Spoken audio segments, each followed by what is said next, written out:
Given the science of climate status, you'd think coming to policy decisions would be easy. Very often we feel just bring the experts into a room and they can agree. No, they can't. So who are you going to call to bring these people to an agreement? We'll talk about that next on Global Perspectives. This program is made possible, in part, by funding from the UCF Global Perspectives Office, the Global Connections Foundation, and the India Center at UCF.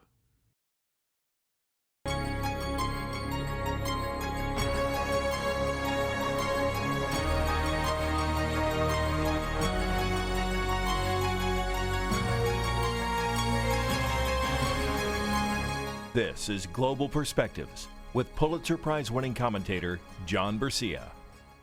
Energy, the environment, health, and science, all global challenges, have proven to be some of the most divisive of our time. Developing solutions is no easy task. Hello and welcome to Global Perspectives.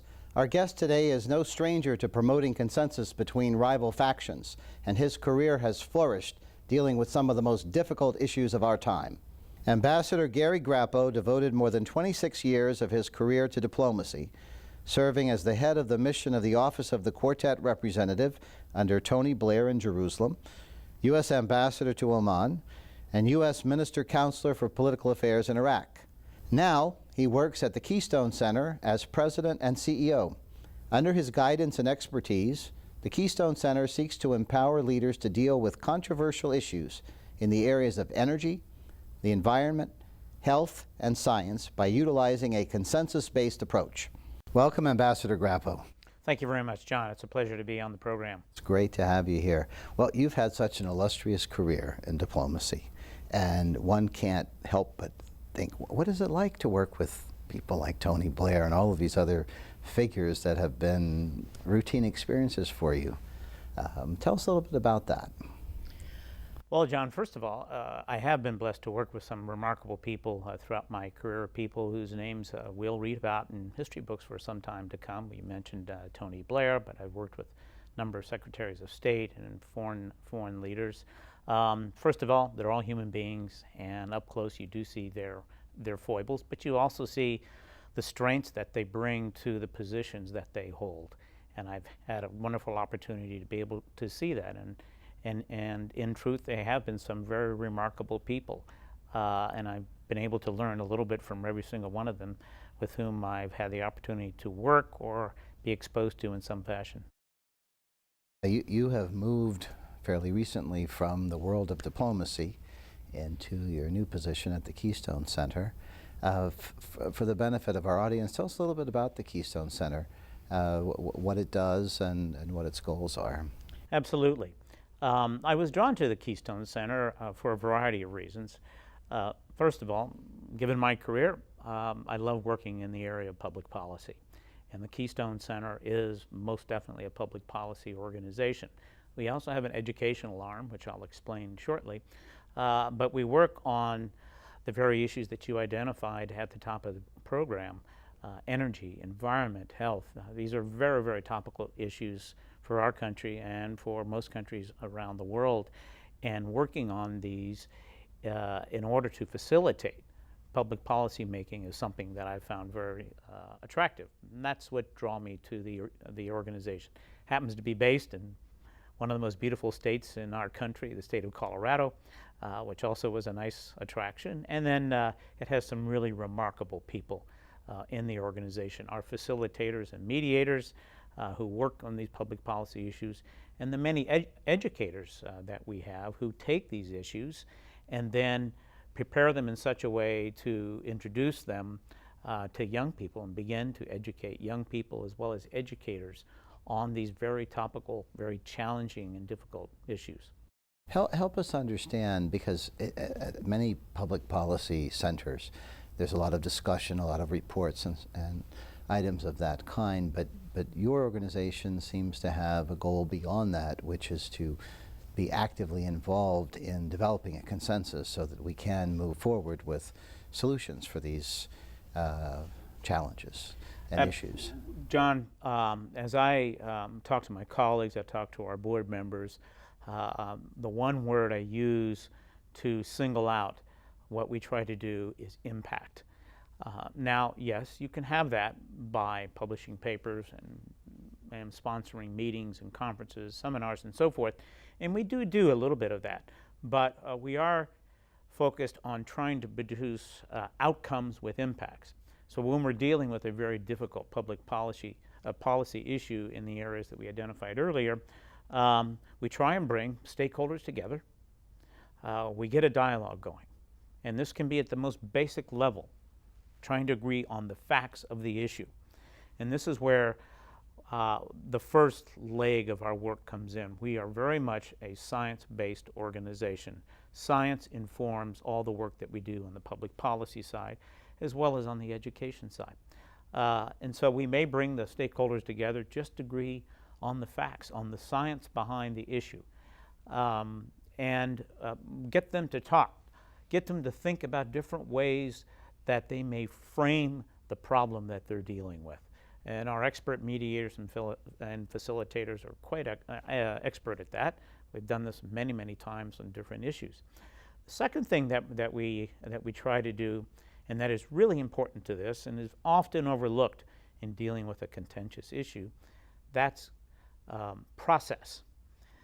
Very often we feel just bring the experts into a room and they can agree. No, they can't. Experts have their own point of view and sometimes are very reluctant to surrender a position. And if you can impose a process and then bring the experts in and make them a part of that process, and it doesn't need to be experts. In fact, it should not be just experts. There are many other stakeholders, interest groups, environmental organizations, the federal government, business, academia, and impose a process on that. That often becomes the most important ingredient for progress in reaching an outcome. And then the third thing that we really need to have is building consensus. Very often today, very hyper-politicized environment in which we live, not only in our country but around the world, we find that interest groups hold firmly to their position. Say they move to one corner of the room and their opponents are in the other corner of the room. But very often they begin to find out if they really want to tackle the problem, they are going to have to come together. And that's when we can do our best work. Doesn't mean they have to give up their positions. We don't expect them to do that. We expect them to listen to the other side. We expect them to be open to framing a problem or an issue in a different way, to open to different information, new information to the issue, and then moving on to building consensus, maybe on a very modest scale in terms of establishing certain facts associated with the challenge, and then moving on from there. So these three areas are where we try to concentrate in all the work that we do. Now, there are other nonprofit organizations that do work similar to this. What I think really puts us in the category of being unique in the true sense of the word is that we have an educational arm as well. We take these issues on climate studies, we take these issues on nutrition and health, we take issues on renewable energy, and we introduce them to young people, starting as young as 5 years old at our Keystone Science School up in Colorado, or in our educator programs that we conduct throughout the country, or our youth policy summits that we do throughout the country. And we present these problems to young people and say, here's the basic science that you need to understand in grappling with this problem. Now, you deal with it. We'll often bring in adult experts to help them with it. We bring in people from the Denver Water Authority. We bring in people from oil company, bring in people from utility companies, or from an environmental organization. So they have a taste, a bit of an understanding of, in the adult world, what we're having to contend with. How do you prioritize them? Is there a hierarchy? Do they all have equal significance? And could you maybe give an example of how, I mean, think of the environment and climate change as one of the most contentious of contentious issues. How do you begin to navigate a discussion that seeks to build a consensus with a topic like that? We work on multiple projects in all areas simultaneously. We have mediators and facilitators who may even work on more than one project at a time. And so that's not particularly unusual for us. Very often interest groups from the business side or from the nonprofit side, the environmental interests will come to us and ask if we would consider organizing something like this. The government sometimes will say, this is a really tough issue. We're not sure we can deal with it the way you can in a mediation environment. And the government will fund a project for mediators to come in. A couple of examples. We worked on a long-term project in sustainable agriculture, which we called Field to Market. Began in 2007. Up to that time, the dialogue had been dominated by organics versus GMO, and they were not making much progress. Yet, environmental organizations, farm organizations, food businesses, industry organizations, and farmers all recognized that there was a lot more space where we could be making progress. And so they all came to us and asked if we would consider organizing an effort to come up with a usable scheme that farmers and others in the food production system could use in order to measure how well they were doing on sustainable agriculture, the products they used, the techniques they used, how much water they used, and so forth. And this project took about 5 years. We're just about in the process of wrapping it up. We came out with what we called a calculator, which farmers and others in the industry could use to determine how well they were doing. Now, this was agreed through mediation. It wasn't imposed by business. Farmers didn't impose it. No one did. They reached it through consensus. And it obviously got contentious at times. We brought in agricultural experts, environmentalists, chemical companies that are involved or might be involved in food production. And so they all played a role in this. And the outcome was this calculator, which actually now has been revised once. So this was an excellent example how we had various stakeholders who understood that there was a problem, fairly complex, that needed to be tackled.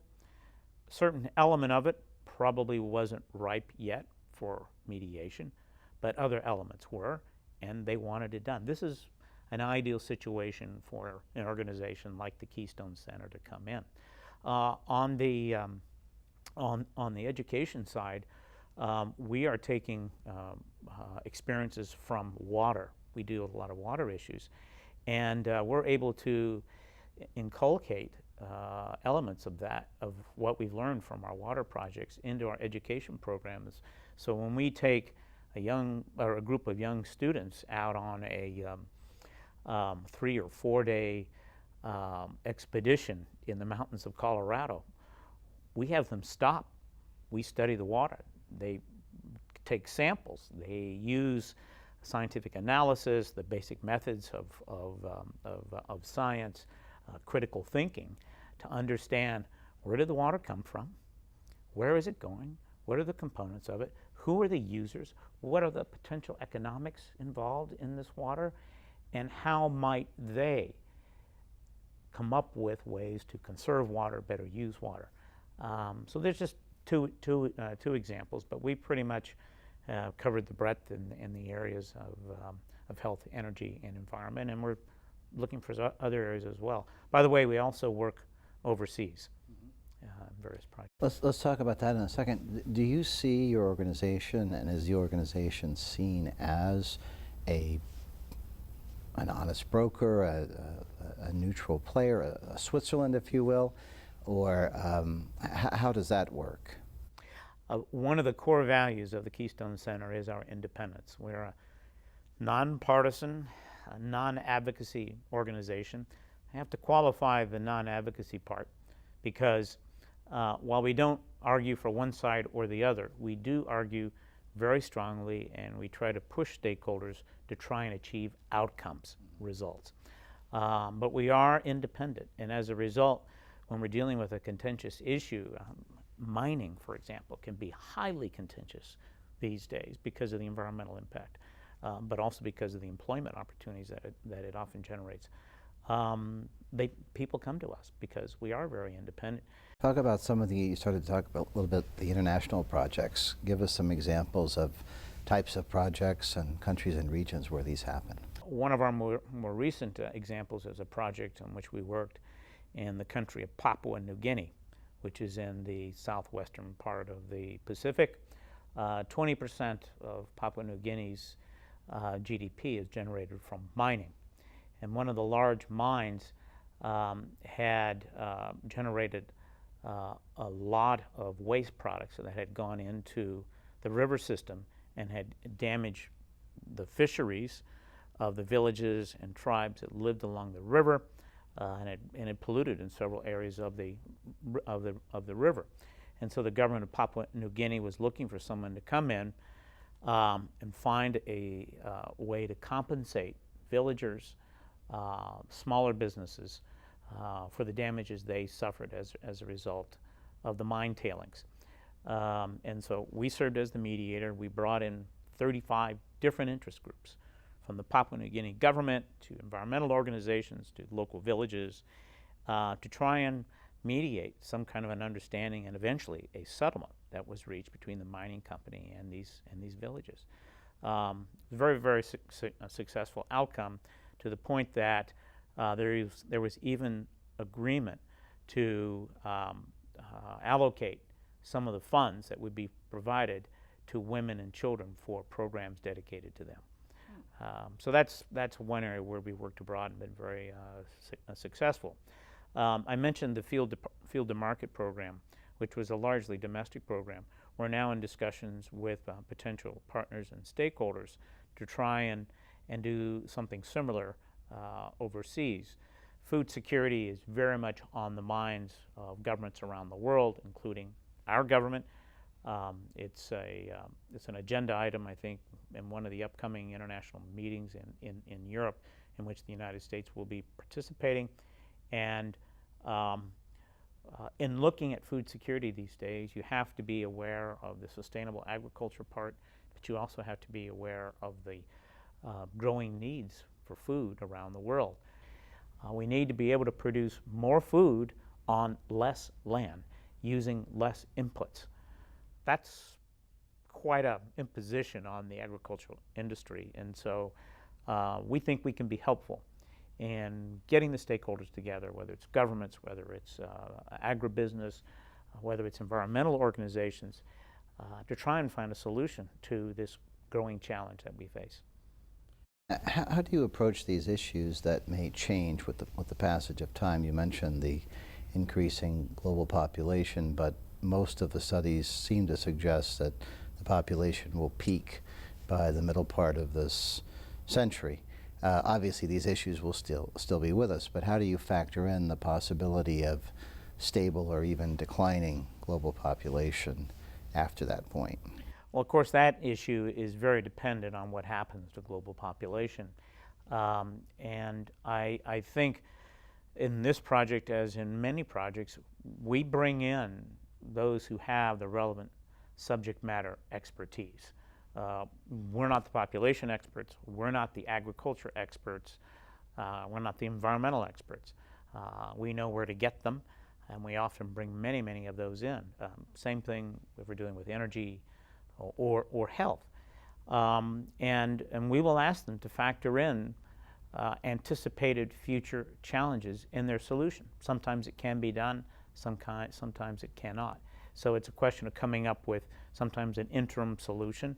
And then once you've established this rapport, once you've been able to overcome challenges of a particular time, sometimes it's a little easier down the road to reconvene and say, okay, circumstances are different today.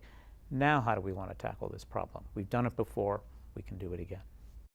Now, are you called in mostly by private sector organizations, governments, local governments, regional governments? All of the above. All of the above? We've been called in to mediate a transportation issue up in the northern states in the U.S.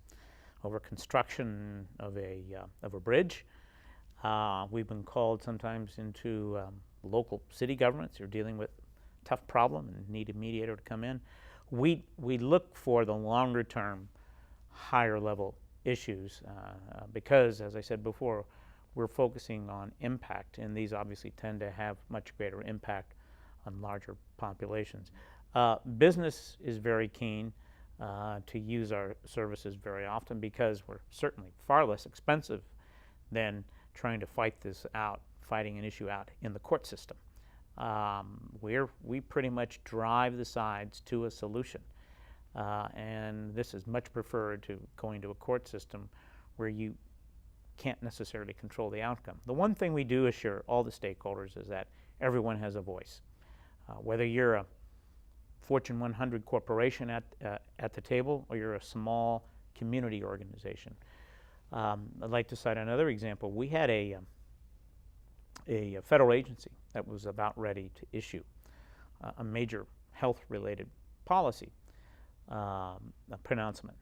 And typically, after having done all the necessary medical research, they would issue these. Well, someone suggested to them that this might be a little contentious, and they may want to consider using the services of an organization like ours, which they did, for public engagement.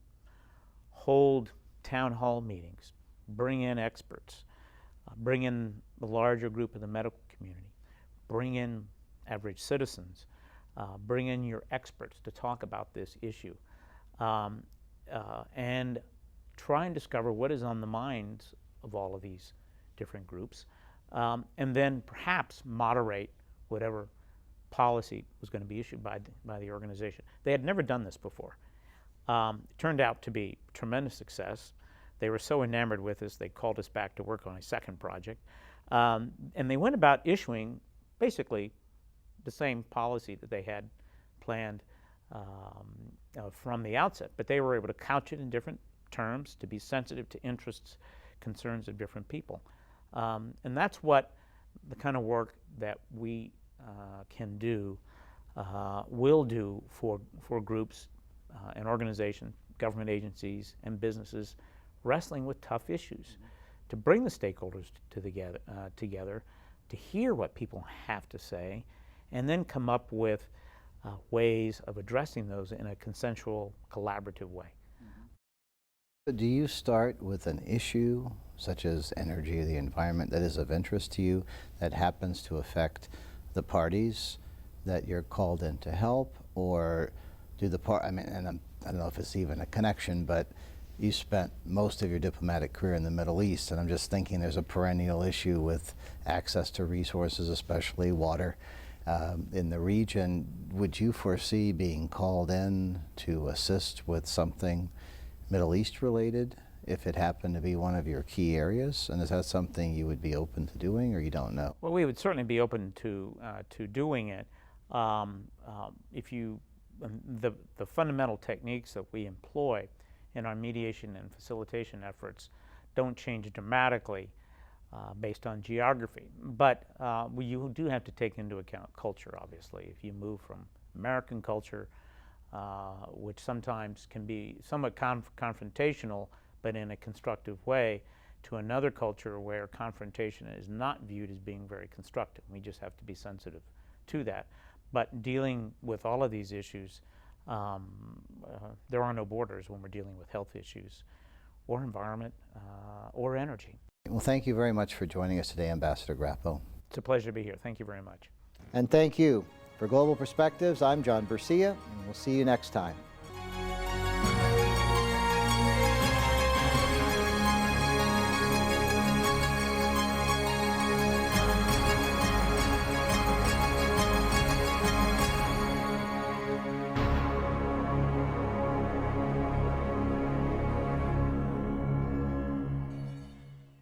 This program is made possible, in part, by funding from the UCF Global Perspectives Office, the Global Connections Foundation, and the India Center at UCF.